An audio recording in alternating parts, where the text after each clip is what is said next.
Nagpaliwanag na ang kumpanya ng bus kung saan nangyari ang viral na panggugulpi sa isang lalaking may kapansanan. Giit ng driver at konduktor, hindi nila pinabayaan ang biktima. Nasa frontline na balitang yan, si Dave Abuel. Nakapagsumiti na ng salaysay ng kanilang driver at konduktor ang bus company na sangkot sa nag-viral na video ng pananakit sa isang lalaking PWD sa EDSA busway nitong June 9. Yan ay matapos silang pagpaliwanagin ng Department of Transportation dahil hindi raw naprotektahan ng mga ito si alias Mark na may autism spectrum disorder sa mga nanakit na pasahero. Ang panggugulpi kay alias Mark nag-ugat sa pangangagat niya sa isang pasahero.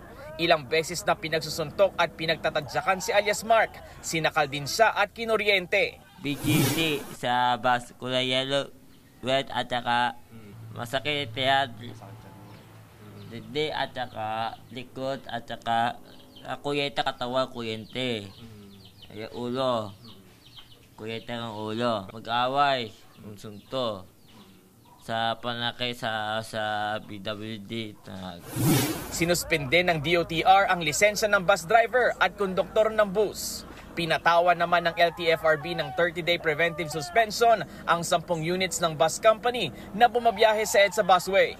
Paliwanag naman ng pamunuan ng bus company, nagpasaklulo sila sa mga naka-duty sa Main Avenue. Base doon sa salaysay, nakiusap naman daw itong naka-duty na Coast Guard, pero hindi nila napababa yung pasahero na nangagat. Siguro sa pag-aakala na kalmado na, pinaabanti na sila.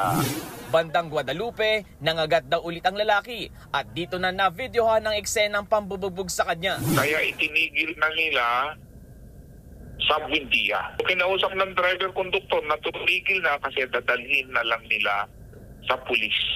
Si konduktor na ang nang-awat at nakiusap doon sa mga tao, siya na ang sumalag doon sa kumupuyog para maibaba nila yung tao. Handa rin daw silang makipagtulungan para mapabilis ang investigasyon sa insidente. Sinundi na naman ng National Council on Disability Affairs ang pananakit kay alias Mark. Nakikipagtulungan na rin ng DOTR sa mga pulis para matunton at mapanagot ang mga pasaherong nanakit kay alias Mark. Nagbabalita mula sa Frontline, Dave Abuel, News 5. Mga kapatid, Jess De Los Santos po. Iba na ang may alam at may pakialam sa panahon ngayon.